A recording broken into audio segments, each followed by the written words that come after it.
I knew I was going to be living overseas somewhere. And even whilst living overseas, I had a whole list of countries that I want to go to and so on and so forth. And so I am a traveler. And my argument is we went to boarding school. It was thug life. Might as well have been a hostel.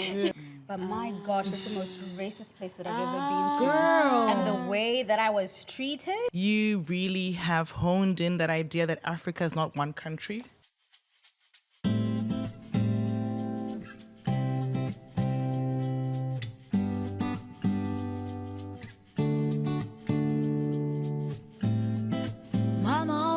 Said, be careful of those island boys. Hi, I'm Amanda. And I'm Rumbi. Welcome to It's Layered Podcast. We're under the Black Cast Network, powered by iHeart, and recording in studio in Melbourne today. Yay! Bittersweet Studio, which is really, really lovely for us, and this lovely setup done by Pink Lady Picnics. And if you're wondering who this beautiful lady here, who's giving us Bridgerton, soft girl era vibes is. She understood the assignment. She overstood. She was like, a bit. If you're listening to this, you might want to watch the video because she looks just so gorgeous. Stunning. It's so wonderful to have you here. Charmaine, Amanda, can you tell us a bit about Charmaine? Charmaine's an inclusion advocate focusing on youth empowerment through mentoring and coaching for both professional and personal development. She's a skilled communicator, which we'll get into, a media prowess who's further demonstrated as being a host of a multi-award-nominated Can We Talk About It podcast, where she tackles pressing issues affecting the Australian Black diaspora, which is why we had to bring you on the pod, because we know you get it. You get all the things. So, Charmaine, welcome to our podcast. Thank you. Thank you very much. It's exciting to be here. Oh, we're so thrilled to have you on here. And before we delve deeper into a really fun topic, we actually had started talking and then we had to be like, press pause. Yeah, because we were about to just have the whole episode. Exactly. But before we do that, we'd love for you to share with us, with our audience, how you would describe your podcast and how you got into podcasting and what led you to starting this podcast. Okay, yeah. So my podcast essentially it focuses on psychosocial issues that affect the African Australian community, and so it's aiming to sort of shed light on some of the trauma topics that we typically don't like to talk about because it's either we're embarrassed about it or we actually don't even have a safe space for us to talk about it. And this was influenced through my work within the community because I was having side conversations with a lot of people and they all have similar grievances. And then I'm like, well, if you're having this problem and this other person also had the problem, but then they found a solution to it, why can't we talk to each other? Okay. And then so I then created a platform talking about the different topics, and it's like very varied. Like we have child brides who talk about their experience, transracial adoptees. We have also a mixed race experience as well. Like, what does that look like growing up in a multicultural household in Australia? Because for me, I came as an expat, right, an economic migrant. So my affinity or experience in Australia will be vastly different to someone who grew up here. Yeah. Yes, but then there are a lot of people who, like, the African Australian community is so varied. Yeah. And so people have different experiences. So it's bringing all those people to talk about their journeys and their experiences and how they relate to Australia and even to the term African Australian, because I know we are still an emerging community where we don't exactly have like a set identity. I think we're still developing that. Yeah. And then so I'm just testing out with the audience, what do they, what does it feel? resonates. Yeah. What do they resonate when someone tells them that, African Australian, or would they consider themselves African Australian? It's so funny because every time I listen to your podcast, I'm like, you really have honed in that idea that Africa is not one country, Fact. and I love that you have guests from everywhere, you know what I mean? And I think people always seem to forget that we're so accepting of Europe and Asia to a larger extent of being different or distinctly different, same but different. But then with Africa, it's like, oh yeah, Africa. And it's exactly. like we're all just one, Yes. It's amazing. So, yeah. Can I ask, because we are Zimbabwean, I think all three ladies here are Zimbabwean.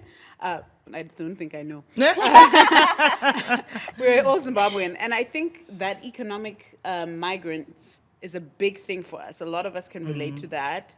What are some of the traumas you would think show up for us that maybe we don't think are traumas, or like we don't really think about it because your life is quote unquote better here?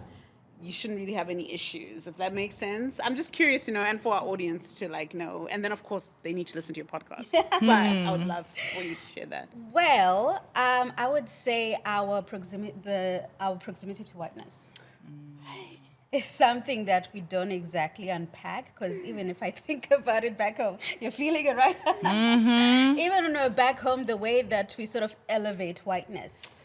And then when we then come here, how we also interact with this predominantly white environment, the way that we conduct ourselves.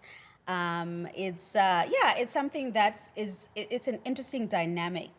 And you can even see it as well with, again, the African communities here came in different forms, right? True. There are different avenues and pathways that they came here. And so when you then hear their stories and their experiences, and then I reflect on my own, I was like, oh, it's different, right? It's very, very different, very varied.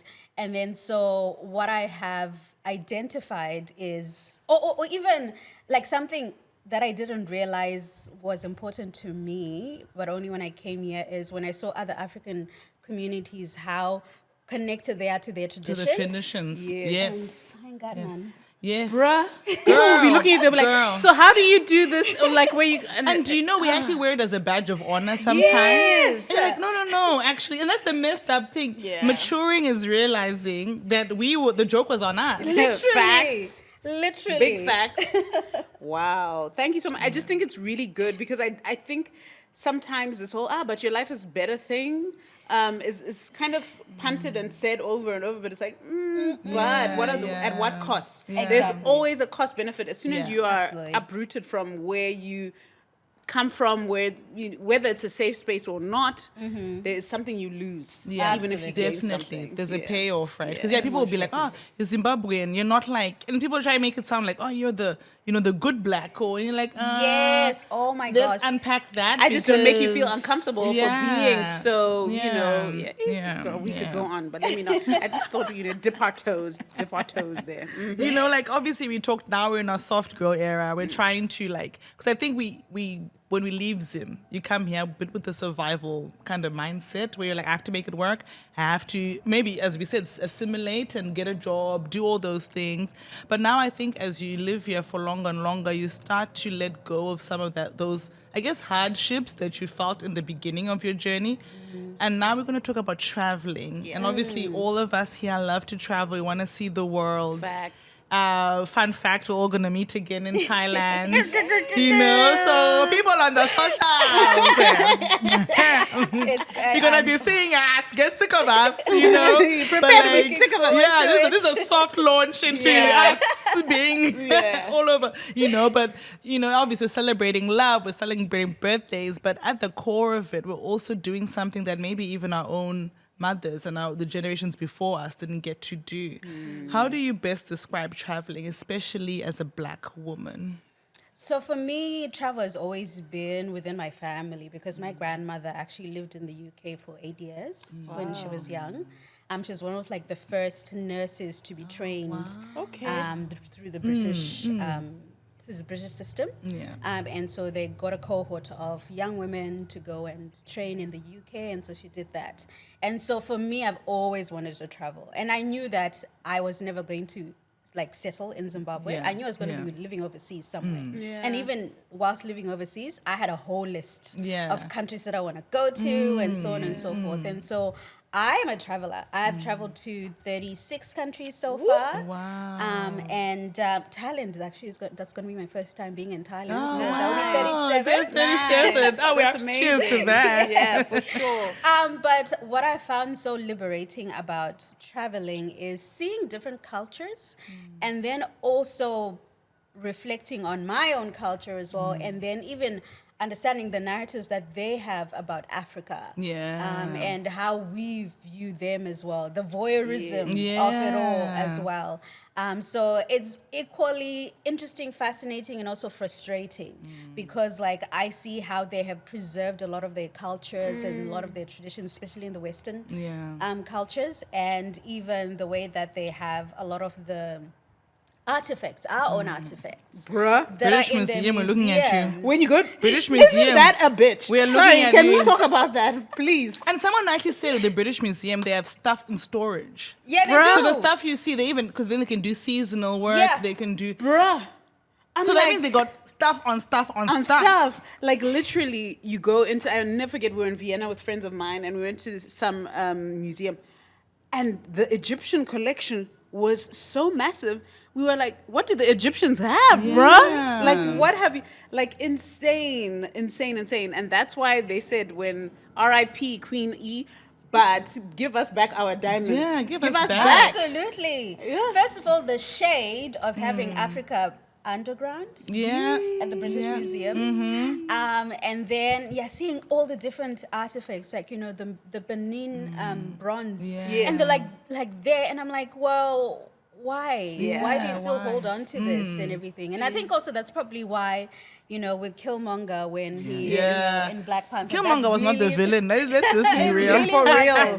was not the villain. Yeah, You get to really understand and appreciate, or rather, we understood it on a deeper level. Yeah, because sure. we've lived that, and we see how our cultures are portrayed and adapted to other cultures without our own consent or even our own narratives, and sometimes our narratives are erased. Yeah, True. Which yeah, is really, really definitely. sad. So true. So and true. scary. So now we've established 36 countries. That's a whole lot of countries. That's a lot of countries. Okay. And I think, if you are on socials, we see there's like Travel Noir, Black Girls Who Travel, all these platforms. And really they are a resource tool for other Black women to see where they feel safe traveling, where they feel safe traveling alone, so on and so That. forth. So, but we also know like being American or British is different to being of Zimbabwean heritage and traveling. Do you understand? So I think it's great that you've traveled so extensively, and we'd love to hear from you. Which are the countries you felt the safest when you traveled, and also the most unsafe, and why? Like, can you tell us a bit about that? Like, if you're a friend was like, okay, I'm trying to go somewhere, where should I go? Where will I be safest? What's the best experience for a Black woman?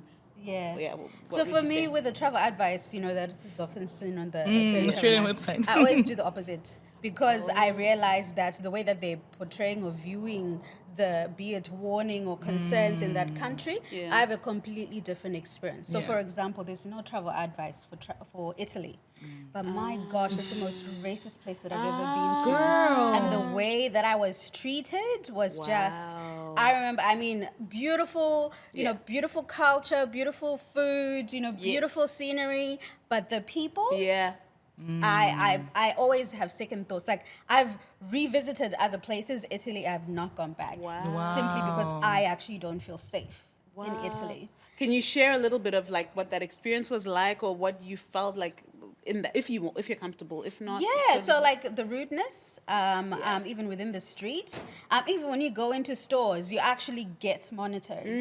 I remember we were checking into a hotel, and then they didn't believe that we could afford to be in said hotel. They're like, are you lost? Exactly, You're like, literally. no, I'm I not. was like, Wow. what are you talking about? Prejudice. Literally. And so incidences like that, Yeah, or even yeah. like when you're in the street and then, people just feel like they can just shove you Yeah. simply because like, oh, get out of my way kind of thing. And I'm just like, I'm a tourist. Yeah. And, is this how you treat visitors who come to Yeah. your country? Yeah, I get that. So yeah, it was really, and it was predominantly within the city areas. When I went to like remote villages or remote towns. Like I went to Siena. Siena was beautiful, Okay. and people were very accommodating, and That's they were, nice, you know, it was very exciting in that sense. Mm. But I guess in the main cities it was just Rough, I wouldn't be in a rush to go back to. Okay, making notes. And which country did you feel the most safe in? Honestly, when I was in South America, I felt like I was at home, regardless of where I was. Yeah. I loved Colombia. Oh my gosh. I really felt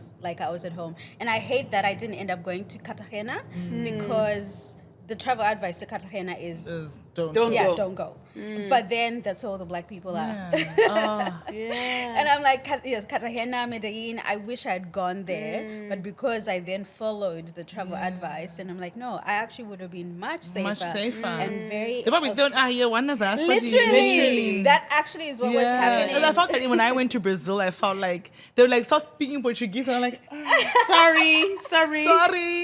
I I have a Colombian it was friend, and she was nice. like, and a lot of people don't realize how many like black Colombians are there. Yes. It's such a, and she's like, I get it all the time. It's really strange. So South Amazing. America, I felt at home. Whether I was in Peru, in Bolivia, Argentina was an interesting experience. Like it wasn't racist, but because they're like the most European.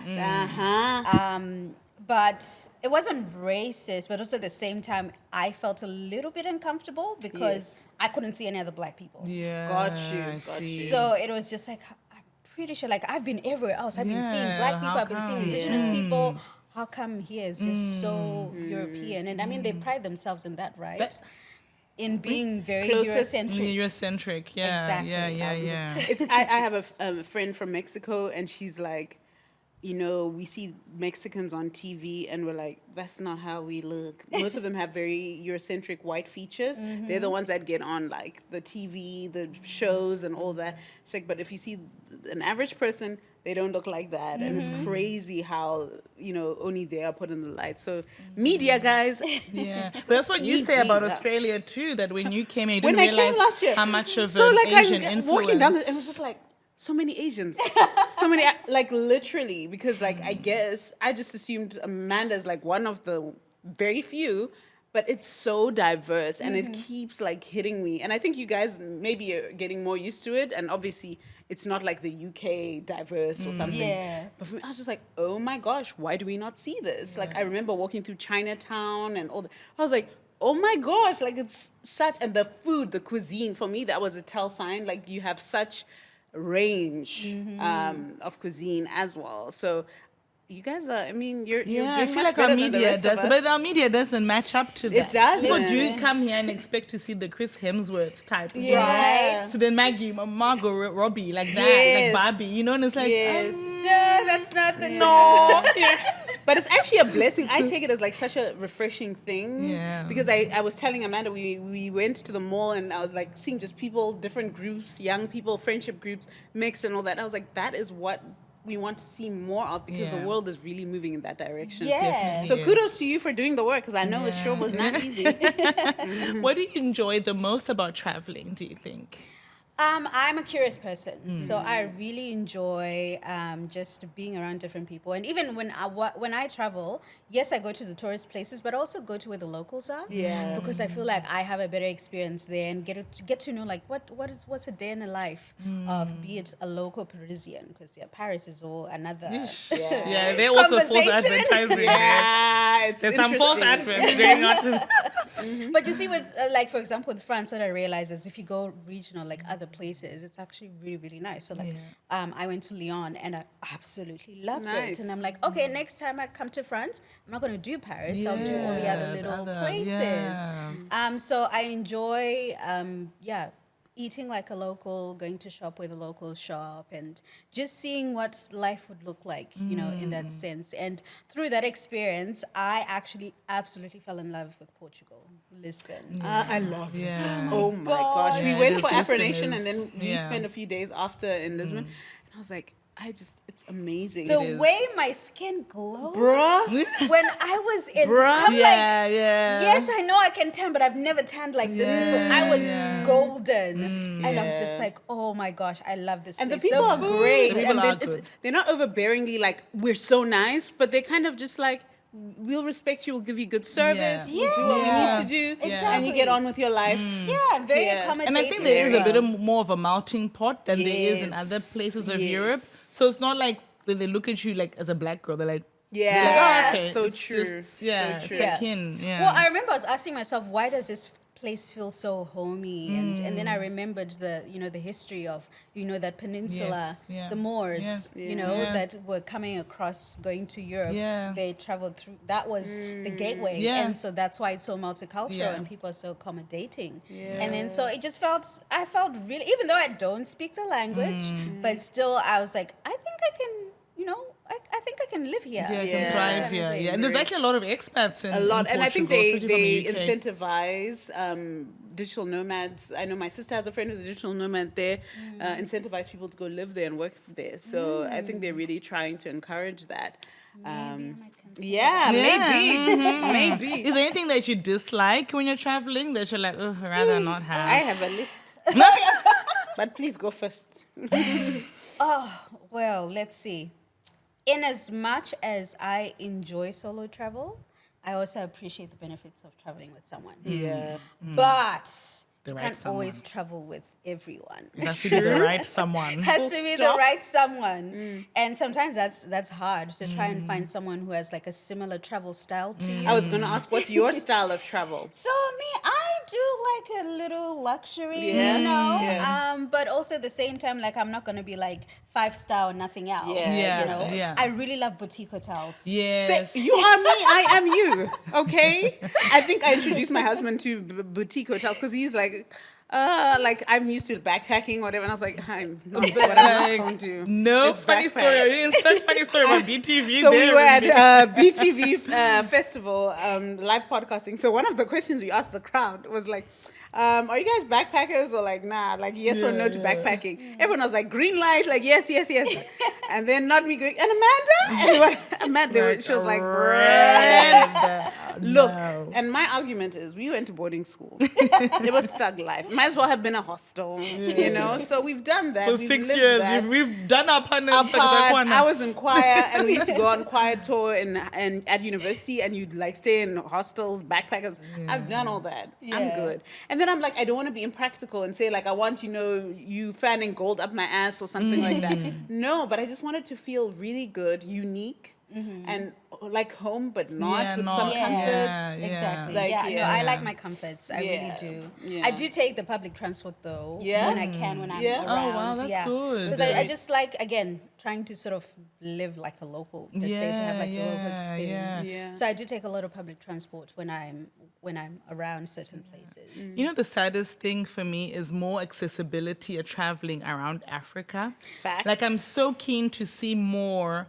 but then, like, I remember we went from Harare to Mauritius, and, like, it took us, like, almost a whole day. Yeah. And then you look at and you're like, It's not making Harare sense. to The map- Johannesburg. Why did this take, like, they're not that far from each other, but it's just the logistics. And then, of course, there's privilege associated with traveling, undeniably so. But I think that's where Europe is just so, like, you can see so many countries in such short amount of time easier. Yeah. And it's just, I can't wait to get that day where Africa could be on that same. My conspiracy theory is they do not want us to be so easily connected, because if we are easily connected, we are more united. If we are more united, we will protest a lot of things and stand up against a lot of things, like them jewels they kept taking and whatnot. And who would want that? Because we need to suffer so others can thrive. But that's not the conversation for today. I agree with that conspiracy theory. And like- that's why there's a lot of underfunding, or there hasn't been any investment with the infrastructure. Yeah. Because if we had better infrastructure, then we'll be able to self-sustain. Yeah. And with self-determination and self-sustenance, why would we need the World Bank? Why would Exactly. we need... World Bank, bro. Let's not this get is meant to be into a that. fun episode. Now the girlies Let's are like, not get into that. let's delve But deeper. it's Can we talk about it? It's Yeah, her podcast. Zimbabwe, yeah. But I did hear that Ghana is opening up where you don't need. Some African countries no longer need visas to go. I don't know if it's all, but I know they opened up. I haven't fully investigated that, which is a move. In the Listen, I think there's some positive improvements that are happening in certain regions, especially in Western Africa. Yes. I mean, think about what's happening in Burkina Faso, What's happening in Burkina? Mali. Please They do kicked share. out the French. Yeah, the other French. Yeah. Yeah. How did I miss that? Yeah. It's Okay. a whole thing. Okay. Renaming properly the grain there. Yeah. Absolutely. The whole shebang. Impressive. And, my hope is that, and again, they've got young leadership, right? Yeah. And my hope is that, the wider population actually take that to their strides and actually support the regime. Yeah. Even though, yes, it's military and, there's been a whole historical issue with that, but we also know why it was like that. And so we're hoping that has, create some sort of winds of change, Yeah, I Not like how there was the Arab Spring. I'm Yes. hoping we're going to have Yes. our own, Yeah. African Spring. African where, Spring, we're just getting rid of all these other, people in power who are basically puppets. Absolutely. And so that we can have a bit more self-determination and self-empowerment and Look at be able to that. travel. Like, I would love to do a know. tour across Africa, but it's very difficult and challenging. And there's an influencer that I absolutely love because she literally does it like on a shoestring budget and Oh, wow. taking like, be it like be it the combis Yes. or relying on other people Yeah, to to live get in her other people's around. homes. And it was so Poppy. So the Poppy Show. Her name is Poppy Sibia. Oh my god. Oh, yes. Oh, is she doing that? Yes, yes. Impressive. She really enlightened me. Again, it's not gonna be your boutique hotel. Yeah. But if you want to, she's basically saying you can. Yeah. But just showing how she's going about it. Exactly. Oh, the book you got me, Amanda. Yeah. I forget her name. The travel. I started going through it. I was getting so sad. I was like, hey, with my Zim passport. Yeah. Which is a whole other Oh, conversation. I know American, didn't she? Yeah, I think she had an American Nigerian passport. American, yeah. Can I ask you, Charmaine, what are some of the misconceptions or prejudices you have found along the journey of traveling as a Black woman? I have many, and I can share, but I just think it's really good we talk about this because we've just mentioned passport, so there's passport privilege, of course. But what other experiences do you have, or prejudices or misconceptions do you find as traveling as a Black woman? I think, definitely speaking English puts me at a great advantage in a lot of countries compared to like if someone is francophone or speaks another language. And passport privilege, it's real. Like, hey, I got my Australian citizenship, and as soon as, literally, it's so funny, as soon as I got my passport, I got my citizenship. Immediately after the ceremony, I went to the passport office. So that I She's could like, get my best passport. believe, I mean, this is real. And then I went to collect my passport on my way to airport. Wow. That's incredible. Because I was like, I got it, now Nah, the got world it, is open to me, yeah, so it's I'm your going to oyster, explore. yeah. Exactly. It's a different ball game. Yes. For sure. Yeah. For sure. And then I think also, something that we don't often talk about, but I am more desired when I'm overseas. Let's talk about that. Let's go there. I actually am desirable where, people are actually attracted and, really And you are forget interested. that, right? Especially when living in Australia, you sometimes forget, you start doubting your own self-worth and self-value, and you think, maybe there's something wrong with it. Like, no, babes, there's nothing wrong with you. You're just in the wrong environment. You know, I got a fun story about this. I actually, like, a friend of mine and I were like, World Cup is coming in Brazil. Let's go, why not? So we went with our two other male friends. But I remember that journey, because we passed by Zim, Sorumbi. Yes. When we were circling the whole journey, it was just like, what's in the water? Because these dudes are just, we can't keep them. Like, it was just, fire I was for like, you. and like literally when I came back, met my husband 3 months later. But I think I kept that. Energy. My head was held up. When I left, I wasn't even expecting. It was just more like, let's just go. What do this is going to have fun. Let's experience it. We missed out on South Africa. That was our thinking. We were like in the trenches of getting our lives together when South Africa happened. Yeah. So let's go to the next one, Brazil. And the way we were so desired, it just lit up something in It both. literally, And literally, does. Yeah. I walk with my head held Yes. high, and I'm just different. I just feel so different when and I'm lighter. Exactly. It's And even though insane. yes, some of it is objectification, course. that kind of thing, but it's just a different reception. Yeah, It's amazing. definitely, Yeah. definitely. Thank you. Look, I think time is running. We're having such a good chat. Before we do wrap up and go, we wanted to ask you of any upcoming projects in 2025, and tell us about where people can find your podcast, you, and follow you, your journey. Please let the people know. Yes, well, so I've essentially what I've done during the holidays, I've consolidated everything that I've done into a brand. Okay. So my brand is Safe Space Media. Okay. And what we do is we amplify diverse narratives. So when we do that through be it workshops, events, media productions like my podcast. And so, yes, there's going to be so much that's going to be happening through my brand. And one of the upcoming projects that are happening, we're going to have a blackout event at the theater for Tina the Musical.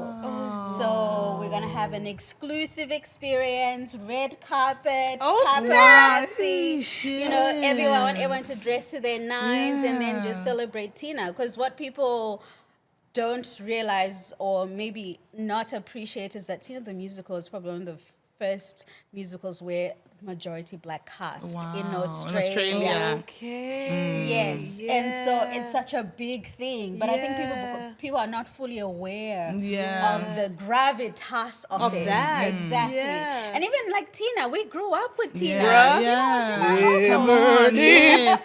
Them legs. So yes, I have that. That's coming up on February the 15th. Sorry, the 13th. February the 13th. And then we've got the Amari Gala. That's going to be coming up. Dates to be announced real soon. Yes. Where we're celebrating Black excellence here in Australia. So first of its a kind event. And, I'm really looking forward to that because, again, it's another opportunity for us to celebrate our Blackness here in Australia and with all the diverse cultures that are there. And also celebrating young people because I think sometimes whenever, we're trying to strive to get our jobs done, blah, blah, blah, so on and so forth. Young people also have to realize, especially young people who grew up here, they don't exactly have like a visual representation of what that excellence looks like. Yeah. And so I aim to do that in amplifying Beat through Incubate Foundation and all the other initiatives that I do. I think those are the two main things in the first half of the year, and then there's going to be so much more that's going to be happening second half. We don't doubt that. Fantastic. Yes, absolutely. Stay tuned. And where can we find you on socials if we want to keep up? So on socials, my brand is on safespacemedia.au, and then my personal Instagram is saitari_. I think those are, and you can find me on LinkedIn. So you can Google my name. Hey, Google me, baby. And we'll put it all on the show notes so you'll be able to easily follow. Yes, Definitely. you can Google my name and then you can see all the different things that I've been involved in and the different projects that I've done. That's where you can find me. Thank you so much for being that here. you're on our podcast. No, thank you. I feel honored being part of this. Yeah, we're so thrilled. And that's another episode of Manville in the Flag. Thank you so much for tuning in, guys, and see you on the next one. Bye.